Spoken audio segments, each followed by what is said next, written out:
A section of the NH66 highway near the Nexa showroom in Porvorim, Goa, has given way during the ongoing construction of an elevated corridor.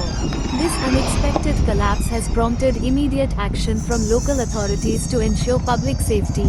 As repair work commences, the Goa Traffic Police has swiftly implemented a traffic diversion plan to prevent any potential incidents. The diversion, effective immediately, reroutes vehicles traveling from Panji to Porvorim via Mapusa.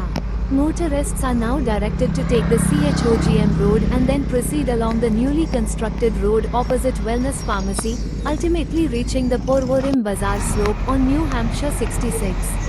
This strategic rerouting ensures that traffic flow on other roads remains unaffected.